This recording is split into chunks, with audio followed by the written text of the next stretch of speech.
Hello all, welcome to this webinar by Micronit Microtechnologies. It is the first in a series of 3 webinars on microfluidics. My name is José Alves and I'm your host today. Dr. Mark Olderiekerink will start his webinar using microfluidic technologies for DNA sequencing at single cell analysis in a minute. Mark is Senior Business Development Manager at Micronit. During this webinar, you can ask questions through the chat. A selection of your questions will be answered live at the end of the webinar. All questions, however, will be answered and sent to all attendees by email. We will anonymize the questions first. The webinar will take about 60 minutes, including the Q&A of about 10 minutes. Now let's switch over to Mark and enjoy this webinar. Good evening to you all. Good morning for the people dialing in from America. It's nice to meet you through this webinar. My name is Mark Olderiekerink. I'm a Senior Business Development Manager at Micronit Microtechnologies, and I've worked for this nice company for almost 13 years now. Today I'm happy to present to you about microfluidic technologies for DNA sequencing and single cell analysis. So let me start sharing my screen and we can put the presentation online.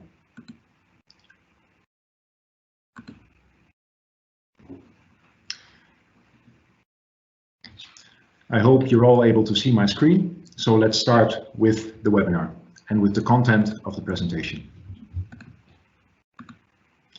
First, I'll talk about roughly 10 minutes, 15 minutes about our company, our strategy, some market trends we see, materials and technologies, before I go into the key topic of today, which is DNA sequencing and single cell analysis.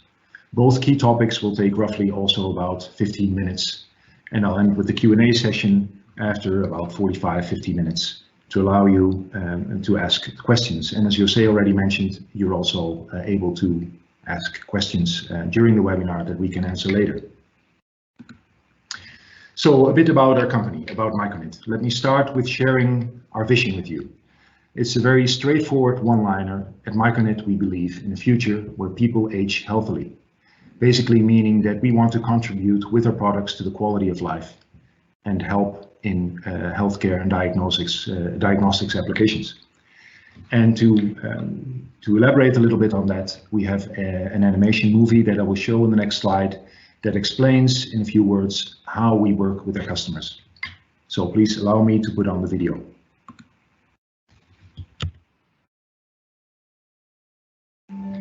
At Micronit, we design, develop and produce state-of-the-art devices for microfluidics and MEMS applications for distribution all over the world. Our products include a broad range of chips in various sizes, as well as complete wafers. We have the capabilities and processes in place to develop tailored solutions from design to manufacturing. For example, a microfluidic chip in a cartridge generates accurate quantitative results within minutes. You innovate constantly to stay on top of the market. Micronit can provide you with crucial core technology parts for your products. For an optimal solution, we offer you a selection of just about any material or combination of materials. Glass, polymer, silicon, or even hybrid combinations of these or other materials.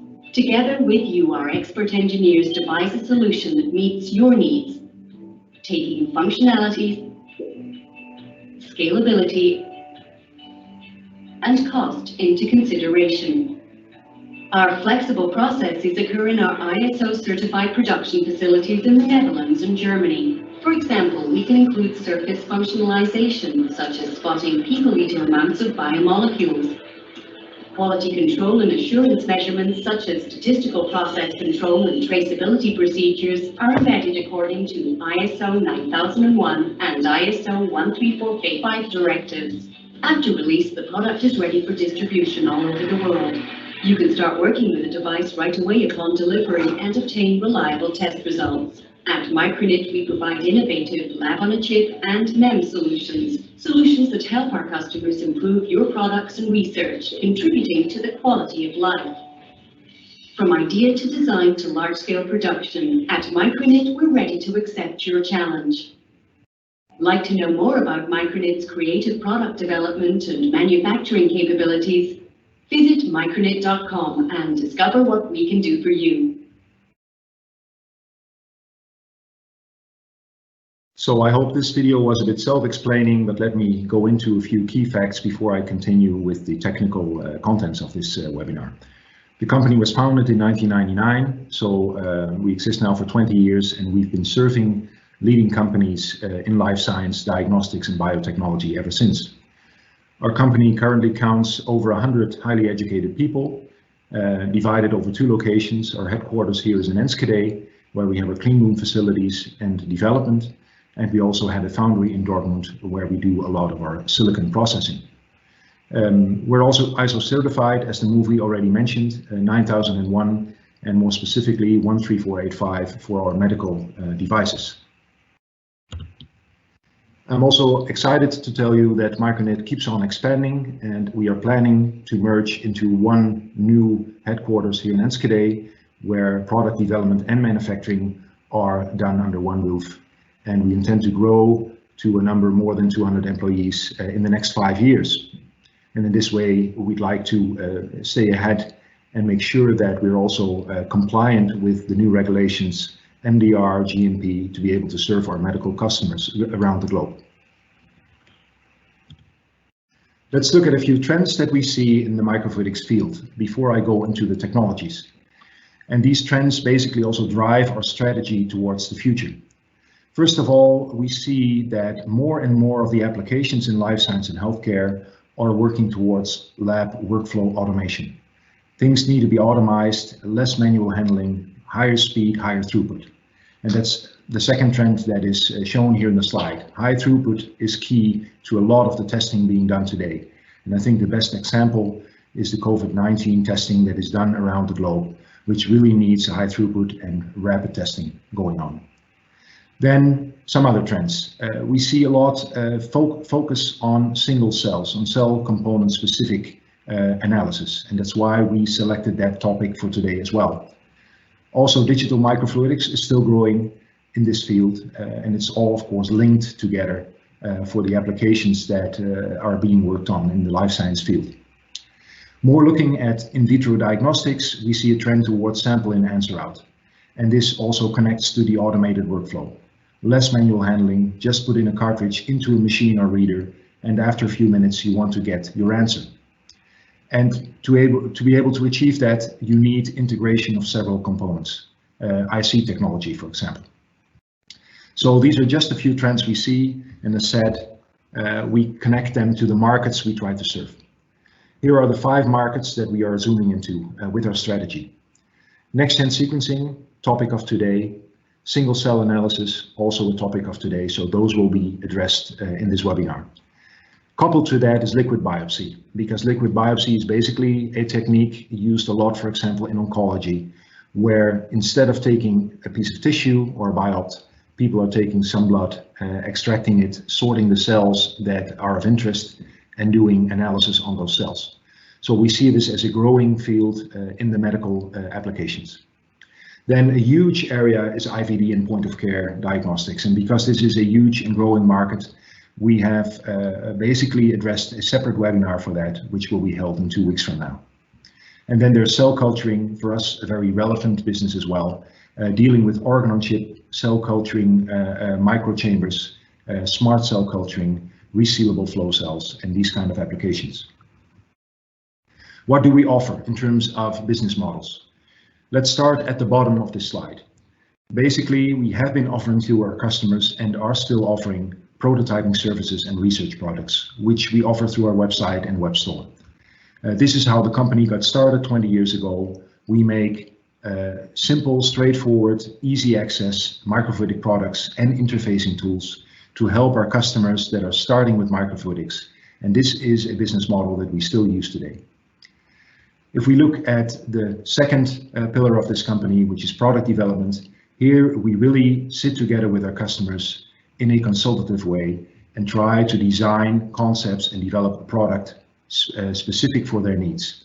And this hopefully will result in a contract manufacturing project where we do and process these chips and fabricate their products on a daily basis. How would a product development typically look like? If we take a medical device, for example, we try to go through a phased approach.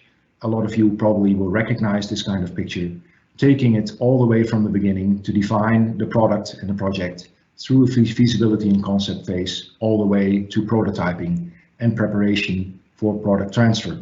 And these phases typically we will go through if we engage with you in a development project.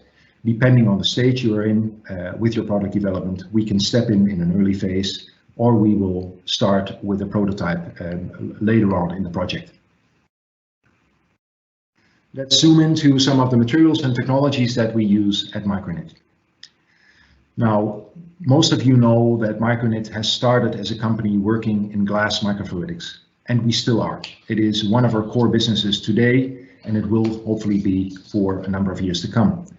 But in our expansion, we have also expanded our material combinations using silicon and polymers as well. So basically, we serve all the groups of polymers that are mainly used in microfluidics. And more importantly, we try to combine these materials into hybrid products, as you can see in the right of this slide, where really a piece of plastic, which is a plastic cartridge the size of a microtiter plate, is combined with a silicon sensor that has electrodes on top, has a glass microfluidic spacer in between, and a PCB at the bottom to take care of all the electronics. And this would be our ultimate hybrid solution. Which technologies do we use to make these products? And this list I'm showing you here is not comprehensive, but all these technologies we basically have in-house. The more traditional techniques are used for glass and silicon processing, and most of you are probably familiar with these techniques from the past. Lithography, coming from the semiconductor industry, wet etching techniques to etch glass, dry etching techniques to etch silicon, metal deposition, silicon oxide, silicon nitride deposition, basically the whole ballpark you need to process a silicon wafer or a glass wafer. And I think very relevant to mention, we have several bonding technologies. I'll come back to those bonding technologies in the next section of the webinar. For polymers, we need different technologies to be able to fabricate our products. Typically in prototyping, we use techniques like micromilling and hot embossing. We all have these techniques in-house, so we can be flexible in terms of designing and prototyping and creating short learning curves for our customers. If things get more serious towards the further stages of product development, we can switch quite easily to higher scaling techniques, higher volume techniques like injection molding and assembly techniques that are needed to make thousands of products per day or per week, depending on the volumes. And also here, the bonding technologies are very relevant because at the end you want to close your product into a packaged chip to be able to run your assay. And the third category of technologies is what we call the back-end technologies, typically surface functionalization and coating techniques, reagent deposition in the case of IVD products, hybrid assemblies, for example, the package I just showed in the previous slide, where a sensor is assembled onto a microfluidic cartridge, flip chip bonding technologies, dicing and packaging technologies. All in all, by using these technologies, what we basically try to do, and that's the key message I want to bring across, is we try to combine the technologies used in microfluidics and the technologies used in MEMS to create a system with a higher value. And this gives the ultimate solution for a hybrid product for our customers. So we do not only rely on microfluidic solutions, we do not only rely on MEMS solutions, we combine them into systems with a higher value. Let's switch to the first key topic of today, which is DNA sequencing. For those of you who are less familiar with sequencing technology, I thought it would be good to show a few slides with a little bit of basics.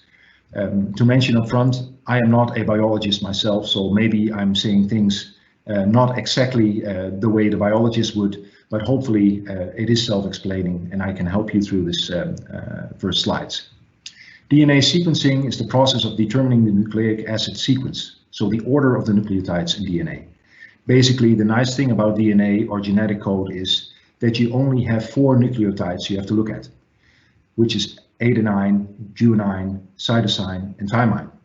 And I colored them with different colors to show that this is also the way a lot of the sequencing technologies are using their technology to be able to decode the genetic code, or the genome, I should say. By using this, basically rapid DNA sequencing methods have greatly accelerated the biological and medical research and discovery. And that's, I think, why the market is growing so fast and why multiple customers are investing in these kind of technologies. What kind of methods do we see? So going back a little bit in time, and this is information you'll be able to find on the web as well, that's why I mentioned the source.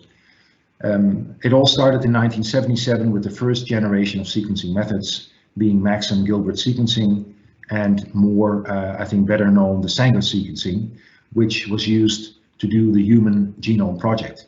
And this went on until the early 2000s, before the new next-gen sequencing technologies came in.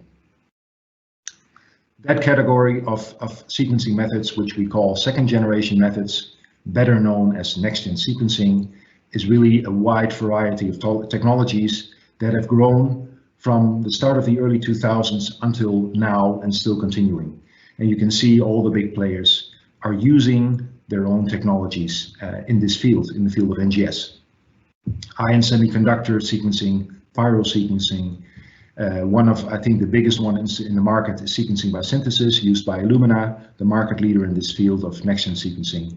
CPAS-based sequencing used by BGI, which is based in China, sequencing by ligation, electrical impedance-based sequencing. So there is a variety of techniques used in the field today. All these techniques use short read technology and also create a high throughput. And with short reads, I mean that basically DNA fragments are read until a maximum of 300 base pairs per read. And this is considered to be a short read. But there's also new technologies out there, which we call third generation technologies or long read sequencing technologies, offered by companies like Pacific Biosciences that do the single molecule real-time sequencing, actually sequencing individual molecules inside a nanowell. And then there is a very rapidly growing area of nanopore sequencing used by Oxford Nanopore Technologies, Quantapore, and Stratus Genomics. And here, if we talk about long reads, it's really in the thousands to tens of thousands of base pairs that you're able to read in one cycle or in one run. So who are the leaders in NGS? Because I'm going to zoom in a bit into, let's say, the commonly used technologies, and I would say the next-gen sequencing commonly currently has the biggest market share also in terms of all the sequencing technologies. The bigger players there, the market leaders, are Illumina, Thermo Fisher, BGI, and Oxford Nanopore. And typically these are examples of instruments you see in this slide that are offered now for a couple of years and will continue being offered with newer models, creating higher data output, diagnostics versions, etc. Now zooming into the market a little bit. If we look at some market studies, for example, this one coming from DSI Bio, and we look at the market size, this came out of a report a few years ago, and the estimates were made until this year, 2020. And as you can see, it's really becoming a multi-billion market, multi-billion dollar market, where there's still a lot of growth expected, roughly about 15 to 20% on a yearly basis. Also, what you can see in this graph is that although academia was the main strong base, let's say 5 years ago, especially the area of clinical diagnostics is growing most rapidly, which you can see in the graph growing until the 2020 timeframe. So what trends do we see? The market is primarily driven currently by clinical applications, oncology, liquid biopsies, NIPT, which is non-invasive prenatal testing, infectious diseases, amongst which is COVID-19, rare diseases, etc. But besides these clinical applications, there's also a strong growth seen in the newly applied markets, which is agriculture, biotech, forensics, and biopharma. Still, the academia, so the research use only tool, for example, for doing single cell genomics or whole human genome sequencing, not used in a diagnostics environment, is still 40% of the total market share. If we zoom into the products that we make as Micronit, or the flow cells that are used in next generation DNA sequencing technologies, basically we see two groups of flow cells, which are glass flow cells and silicon flow cells. And there's a reason for that, because of the properties of glass and silicon and the technologies currently offered. Those are the, let's say, most advantageous materials to work with. There's an interesting trend visible in the coming years if we look at this report, where basically on one hand there's a strong growth in the numbers of flow cells and the flow cell demand, which is logical because if more instruments hit the market and are being sold, more consumables obviously are being sold as well. So there's an almost fourfold increase in the coming 5 years. Another trend you see in this picture is that the balance between the use of glass flow cells and silicon flow cells is changing, where today still glass flow cells are commonly used and form the majority of the instruments. We see that there's more balance coming with the new technologies like nanopore sequencing, but also CMOS-based sequencing, where silicon really balances off with glass flow cells. And here are just some pictures taken from this report from Yole, where you see typical flow cells that are currently sold in the market. The first pictures you see in the front are from Illumina flow cells, but there's other flow cell examples in these pictures as well. So typically made either out of glass, out of silicon, or a combination of these two materials. Now, looking at some other trends in the market. As I mentioned before, the market currently is driven, at least the growth in the market is driven by clinical applications like oncology, infectious diseases, and NIPT. But I think also a very important trend for us in terms of technology is that the sequencing costs are moving towards the $100 per genome scope. And you can see in the graph at the right side that the cost per genome have decreased tremendously in the past decade, even being faster than Moore's law. And I'm sure you have seen this picture showing up in some other kind of presentation before. Right now we are around $1,000 per genome time, or scope, I would say. But we know there's new technologies out there using, for example, nano patterning to create higher data output, which will further reduce the cost per genome. Also, a trend mentioned before already is the long read sequencing, which is becoming more popular, especially with the nanopore sequencing being around now for some time. It's growing fast. And coupled to that, we see a lot of CMOS-based sequencing appearing in the next-gen sequencing field, which means that hybrid integration, if we translate this to our technologies, becomes more relevant. And I'll come back to that in a minute. And finally, mentioned as a general trend, but specifically also looking at next-gen sequencing, lab workflow automation becomes more relevant. So to summarize a bit the trends and to add a few future trends that we believe are becoming more relevant in the next 10 years. As I mentioned, NGS is moving from research use only tools to diagnostics. Whole genome sequencing these days has matured to an established and microfluidic based technologies using optical flow cell consumables, where, as you all know, the Human Genome Project took several years and costed millions and millions of dollars to sequence the entire human genome, which is now these days done in a couple of hours using a next-gen sequencing tool.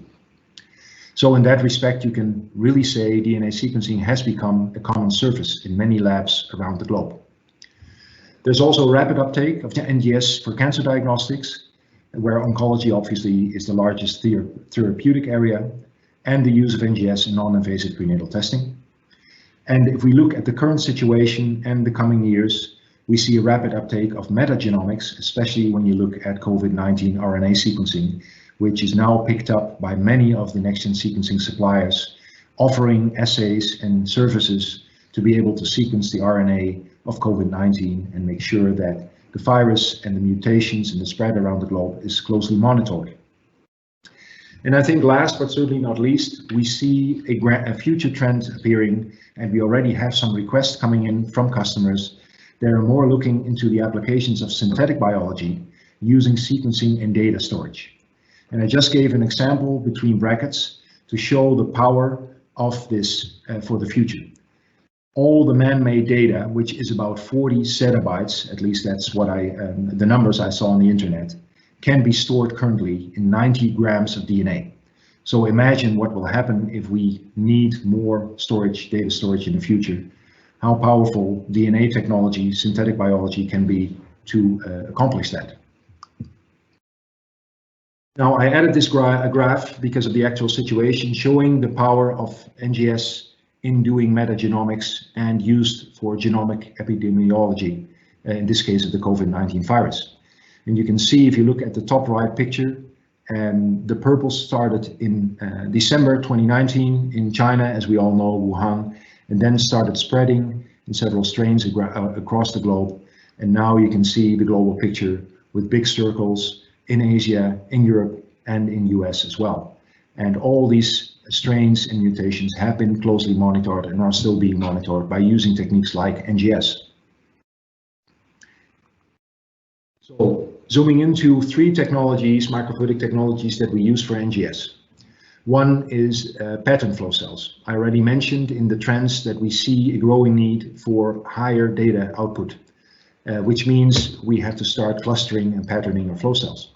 This can be done on a micro scale, but more importantly, it can also be done towards nano scale. Then there's hybrid integration, and more specifically, we see a growing need for combining a glass microfluidic lid, or cover if you will, as an optical part and a microfluidics part to a CMOS-based wafer, which contains all the technology and electronics to do the sequencing. And the third trend and technology we are in is the lab workflow automation.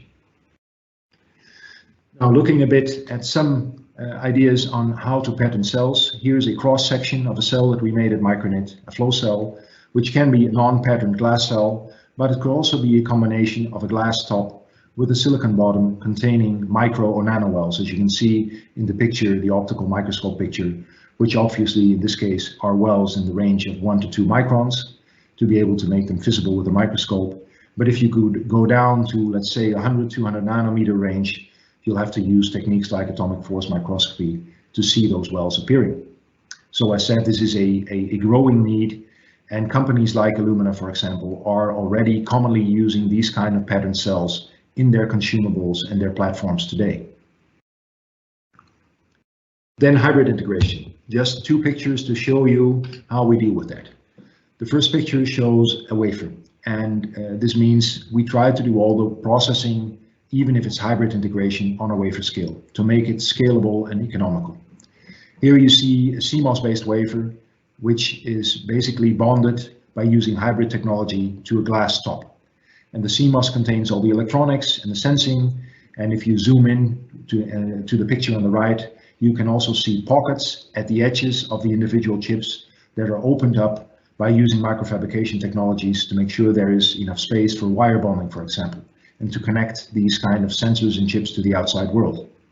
So here, hybrid integration is a very relevant technology to be able to meet the demands of the future products in next-gen sequencing. I already mentioned in my intro that I would come back to the bonding technologies.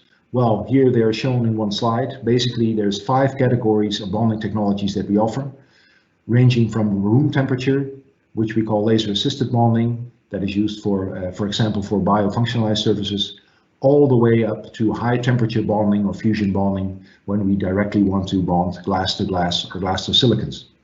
And then we have a number of hybrid techniques that we can offer, being patternable adhesive bonding, which is used quite often for glass CMOS wafer bonding, anodic bonding techniques, which are in terms of temperature a bit in the range, let's say, below the typical fusion bonding techniques, so it could be very beneficial to use that. And then there's eutactic bonding in case there's metals involved. Now the final technology before I switch to the second key topic of today is lab workflow automation. Here you see a device. I showed it in the intro already, but here it's a bit zoomed in, where basically we see all the materials popping up that are integrated into one hybrid solution. The top material is basically a microtiter-based microfluidic plate, which contains 16 reservoirs at each side and takes care of the microfluidic infrastructure and makes sure that all the reagents or cells or mixtures that you want to add to your sensor are being dealt with using multi-pipetting or even robots. And then through the infrastructure of microfluidics, which is all done in this micro prototype cartridge in polymers. It enters into a spacer layer where the connection is made between the silicon sensor, which contains in this case a multi-electrode array, but could also contain a CMOS-based sequencing chip. And this is mounted through hybrid bonding technology to the microfluidic cartridge. And then there is a piece of PCB below to take care of all the electronics and to connect it to the instrument and to the outside world. So basically, this is a nice example of how you can combine all the materials into one hybrid device for future applications. Summarizing this part on next-gen sequencing, Micronit is a global player in the design, development, and manufacturing of next-gen sequencing flow cell consumables. And at the request of our customers, we offer customized flow cells. I think that's relevant to know. It's not standardized. We have standard flow cells as well, but really we look at the specific needs of our customers in terms of sequencing and design and develop a custom-made flow cell around that. These are usually optical grade flow cells made out of glass or glass silicon, as I mentioned before, and they enable a versatile platform for performing a broad variety of sequencing tests. To accomplish that and to make these cells, Micronit has a strong base of innovative technologies like etching, hybrid bonding technologies, sensor integration, etc., to be able to make these products. Now, this brings me to the second key topic of today, which is single cell analysis. And I would like to spend a few words on an introduction, the way we approach this topic, and then we will zoom in to single cell genomics, which is currently the biggest segment within the single cell analysis. Single cell analysis as a term is basically translated best as being the study of genomics, transcriptomics, proteomics, and metabolomics at the single cell level. And this is nicely shown in the right picture, where basically you see a sketch of a cell, taking the cell core where the DNA is basically stored. The DNA translates and transcripts to the RNA, which then brings the code outside towards the proteins, and the proteins are being synthesized. And all these segments can be analyzed separately through using single cell analysis tools. As I mentioned, probably the biggest segment within the single cell analysis arena is single cell genomics. And typically, if you look at things like liquid biopsies, which I'll come back to in the next slide, you'll understand why. So here we really look at the DNA on a single cell level. And to be able to study these single cells, we need sorting methods, sorting technologies to separate those cells and isolate them from an organism's tissue according to their type or geometry or size.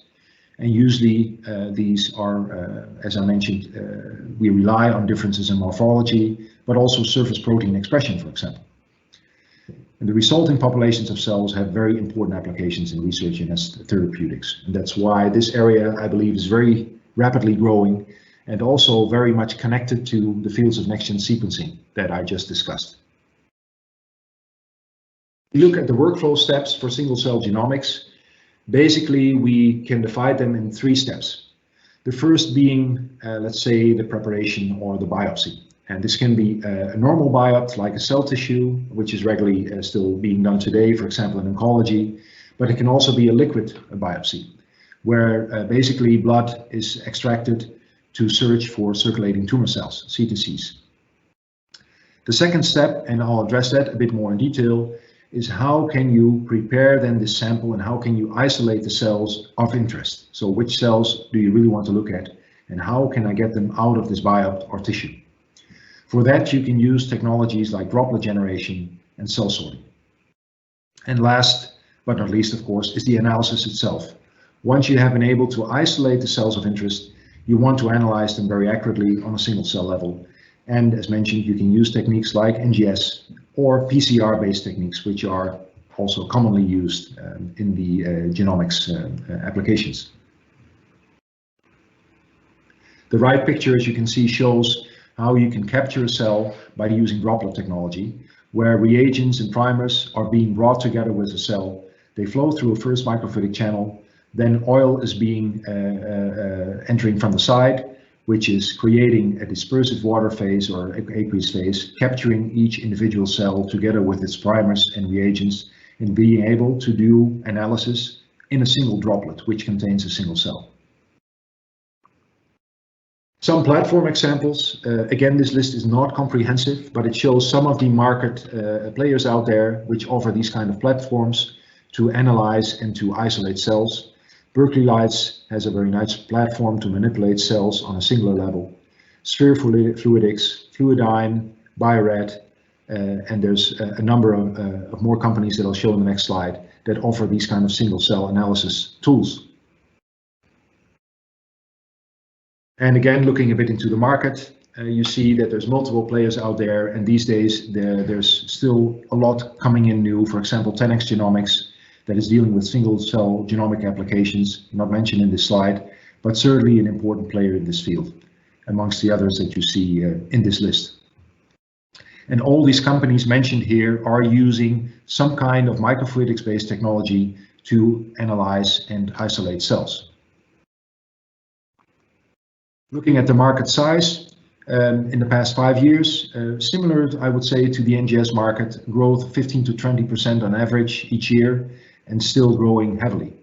But the reason I selected this slide to show it to you today is if you compare the total market in terms of value, being, let's say, in the hundreds of million or in $100 million in 2020, and you compare it to the number of units being processed, you can see that there's really, these parts have quite a high added value in terms of cost. So it's not a cheap consumable that only can cost a few euros. We're really talking about high-end complex devices that add value to the product and that can cost something as well. So a very interesting market for us to be in terms of looking at consumables.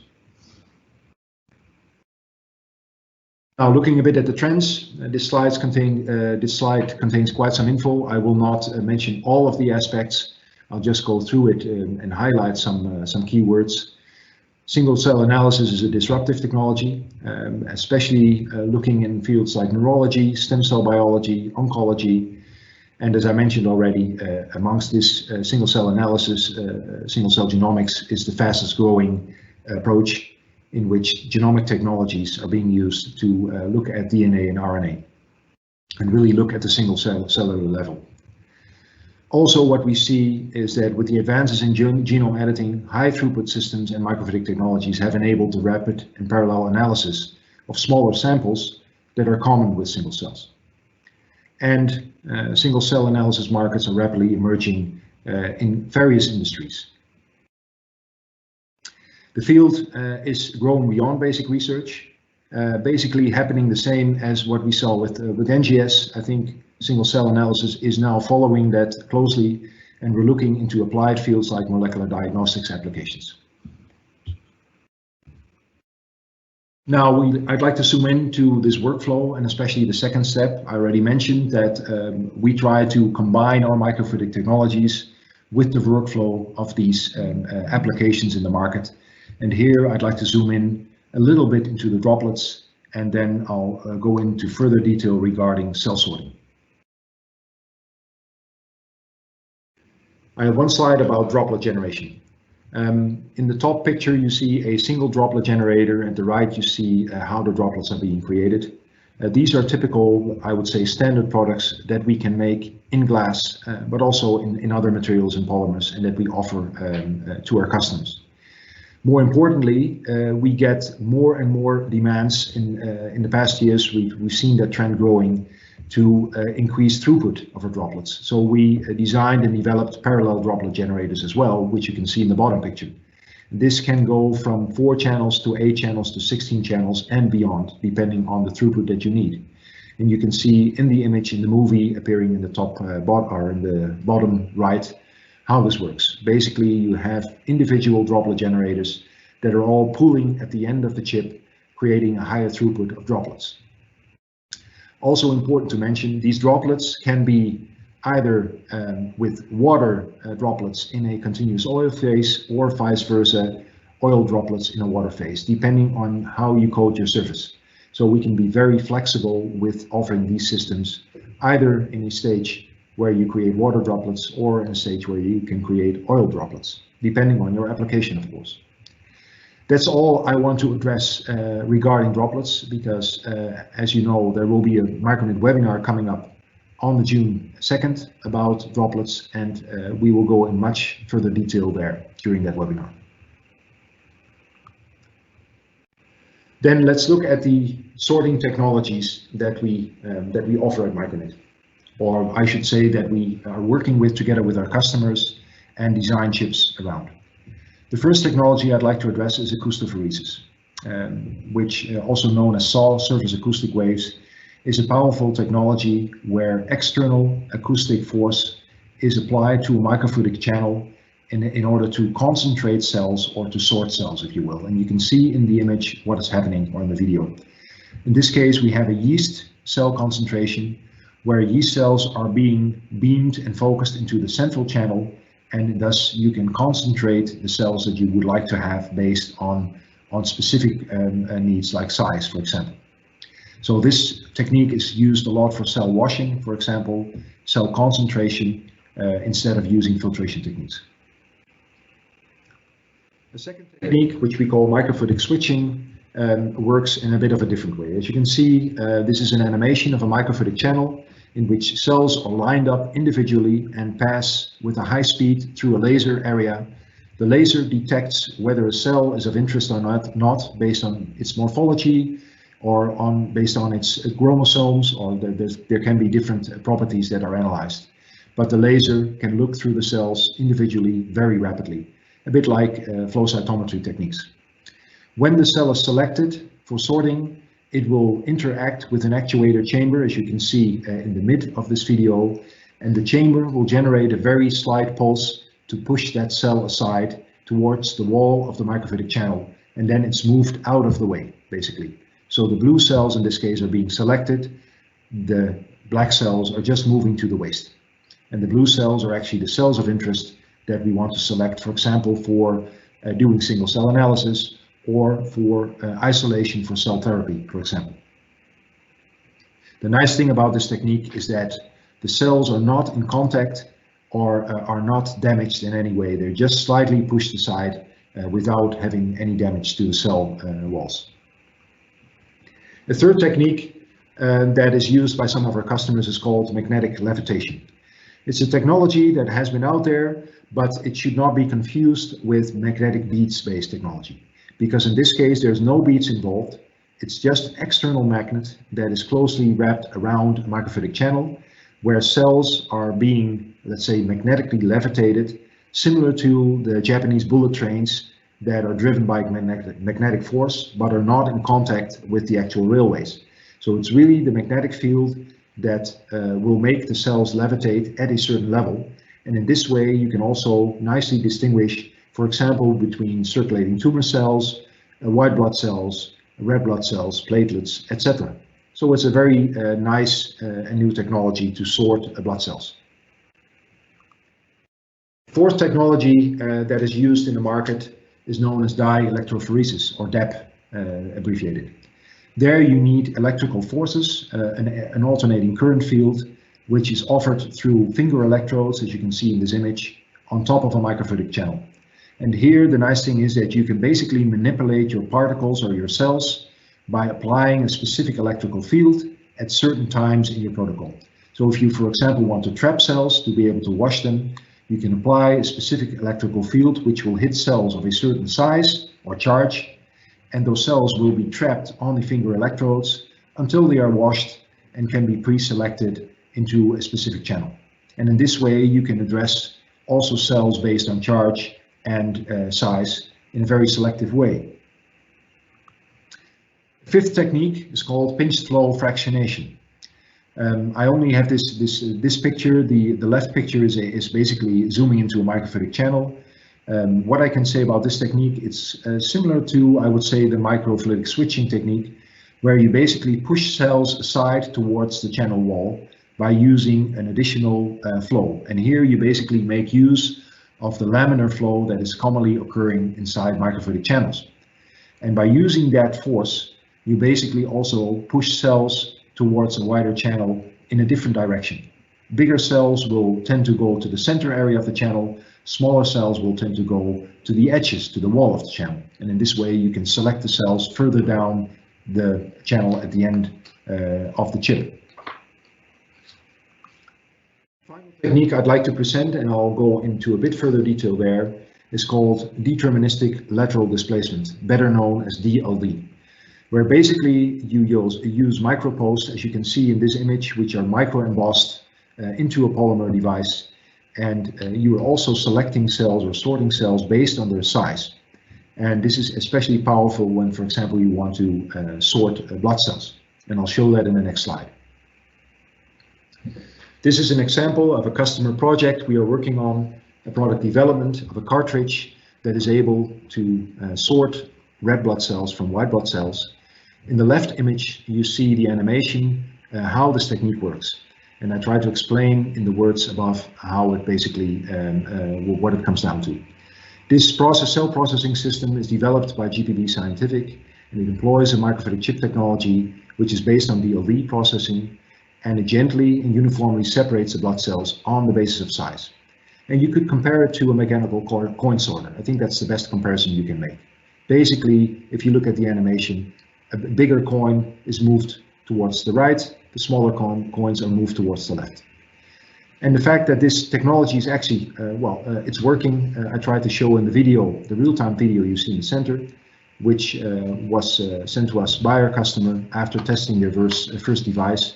This is a multi-layered cartridge, which I'll show in the next slide, where actually red blood cells are being separated from white blood cells. And if you look closely, you can see a whitish channel in the center area of each lane, and two reddish channels at the sides, where the red blood cells are pushed to the side by using this coin sorter, and the white blood cells are more moved towards the center area.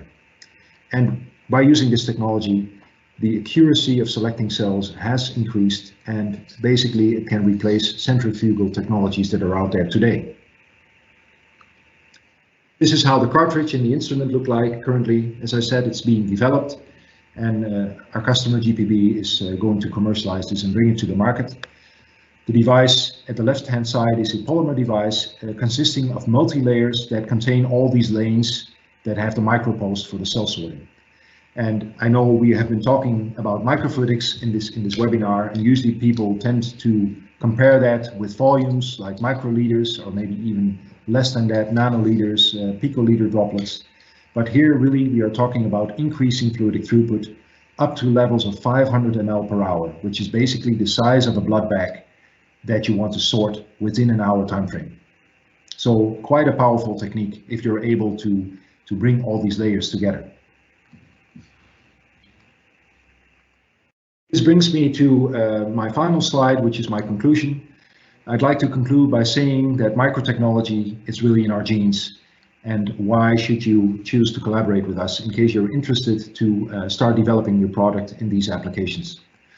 Well, we consider ourselves to be a development and manufacturing partner for flow cells, for cell sorters, for droplet generators, but also other microfluidic consumables. And we really want to help you in a consultative way, bringing your product to the market. We have a long track record, over 20 years in the life science consumables market. And we have all the essential in-house microfabrication capabilities available for providing customized solutions in NGS and single-cell analysis applications. Continuously, we try to improve our processes from design all the way to manufacturing. And in this way, we try to stay ahead, of course, by offering these technologies to our customers on a daily basis. We have a strong base of innovative technologies, and we keep on investing in new technologies every year. Etching of optical microstructures, hybrid bonding technologies, electrode integration, and many more. And we offer a unique approach by combining materials, not just working with glass or silicon only, but combining these materials into hybrid solutions for lab workflow automation. And with that, I have reached the end of this webinar, and I'd like to point out the two upcoming webinars before we go to the Q&A session.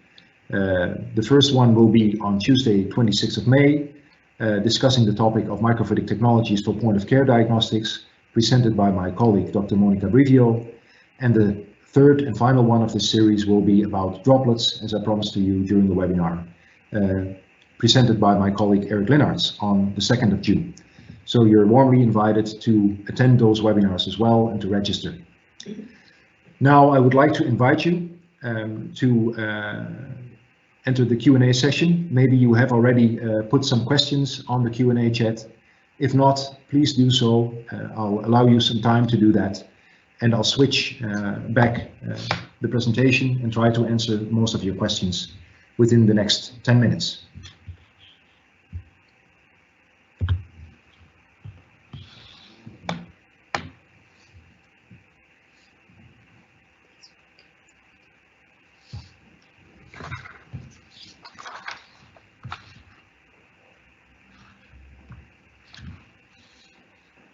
Okay, so let me start with the first question, and as said, feel free meanwhile to address your questions to the chat, and my colleague will help me in trying to answer some of them. All the questions we cannot address, we will try to come back to through sharing the webinar with you and the answers to the questions you have. And in case you would like to discuss specific questions with us in a one-to-one call, please send us an email so we can plan a call after this webinar. So one question I have here is, what are the frontiers or the new frontiers in cell isolation technologies to enable selective single cell analysis? Well, I think this question came in just before I started talking about the cell sorting technologies. So I hope I have been able to answer part of this question by showing the various techniques that we offer, the microfluidic-based techniques. Maybe good to mention that the way we work together with our customers is that basically we have all the facilities in-house to fabricate chips based on these technologies, but it's important to make sure that your chip design, which you want to use in your assay or instrument, has technology or the design IPs at your side in terms of being owner of technology or having a license to the technology to be able to use it. Because all these individual technologies, most of them have IP related to that. So in case there is additional information needed on specific cell sorting technologies, feel free to reach out to us later. I have another question which relates to the NGS part of the talk. You talked about lab workflow automation as one of the trends in NGS. What do you mean by that? And what does it mean in terms of technology for NGS? That's a good question. I did not address that in very much detail. I realize that. I hope by showing the slide about hybrid integration, it explained itself a little bit, but let me come back to that. Basically, lab workflow automation means that we would like to go further than just looking at a flow cell for sequencing alone. We would like to integrate as much as possible, for example, steps like sample prep and library prep in the same cartridge. We know that especially those steps in the process consume a lot of time, consume a lot of manual labor, and also consume a lot of reagents in terms of volumes and cost. And if you can bring this all down to one microfluidic cartridge, you can not only reduce the cost and the volume of these reagents, but you can also bring down the hands-on time.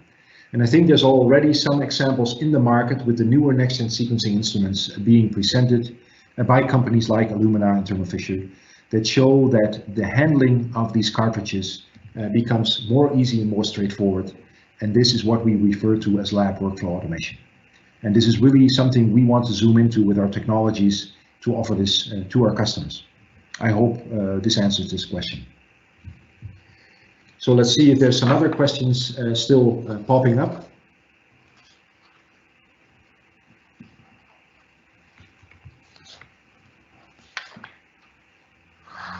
Okay, this is a question related to the sorting technology of microfluidic switching. Can you say something about the throughput of using the switching technology? Yes, I believe I can. I did not mention this explicitly during the presentation. If we look at the switching technology, also the key there is to parallelize. So in the animation movie, you saw one single channel that lines up single cells in one channel and sorts these individually. Now, if you look at that video, you can imagine, well, this will take ages. If you want to select and sort cells, it will take a long time before you have, let's say, a few mLs of cells. Well, this is not the case. By parallelizing these kind of channels, for example, the chips we make typically have in the range of 24 to 72 channels in parallel, which take care of the same action in high speed. And typically we know that the customers that we collaborate with reach throughputs of millions per cells. I think it's in the 100 million cells per hour using one chip with their instrument, which is really the numbers that you need if you want to go into the area of cell therapy, for example. So you can reach indeed a very high output by parallelizing the channels into one chip. And that's the way also we deal with droplets, as I mentioned. If you want to create higher output, higher throughput, I should say, parallelization is the key word. Okay, those were the questions coming in right now. I have, I think, maybe one or two questions that we got in earlier that I could also address shortly before we close the webinar. And I said, if questions are popping up later after this webinar, feel free to reach out to us through email. That is not a problem.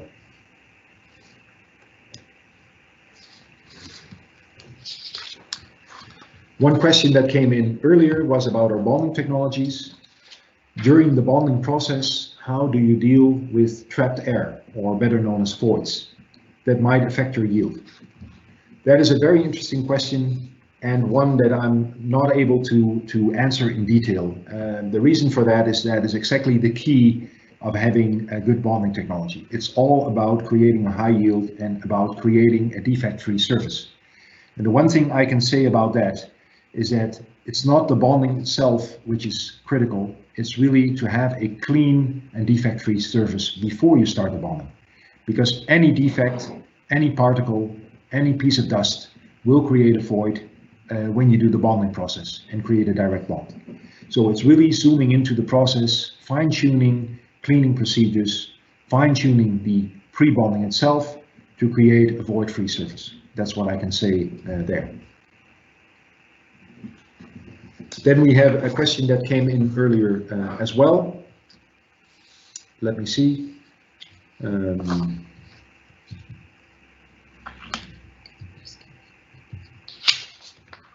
Yes. The question, I think it's a follow-up question about the switching technology. So basically you need more pulses for parallelizing switching. I would say yes and no. If you parallelize in a smart way, and this is dealt with in the instrument, the pulses are basically addressed in channels parallel. And the way it's being solved by our customers today is handled inside the instrument. I'm not the optical expert there, but I know it's a very advanced and dedicated system that makes sure that all channels are run in parallel with the highest throughput. And it's all taken care with the optics inside the machine, basically. So we add the value in the machine, and basically there's no lasers or optics going through the chips or integrated in the chips themselves. It's all taken care of in the instrument.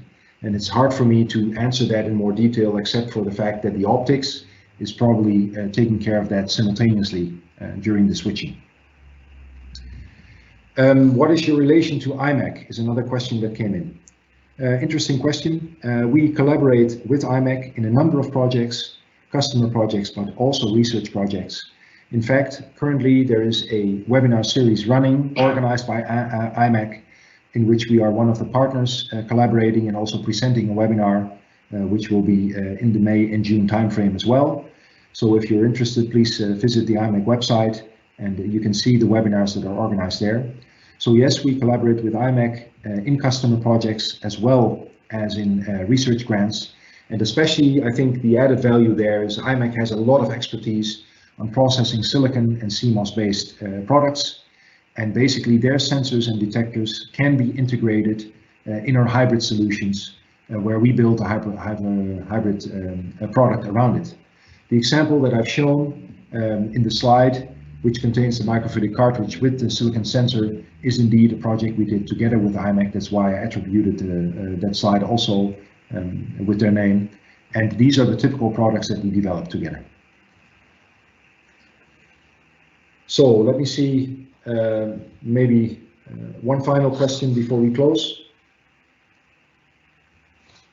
No, there's nothing else coming in right now. So I guess we are done with the Q&A session. I think we finished just within the hour, which is fine. As I mentioned, feel free to reach out to us later. The webinar will be shared, and with this, I would like to give the word back to Jose to close this webinar session. Thank you. Thank you all for visiting our webinar. We invite you for our next webinar on the 26th of May. Then Monica Brivio will give a presentation about using microfluidic technologies for point-of-care diagnostics. In the chat, you can find a link to the exit survey. And for now, have a nice day.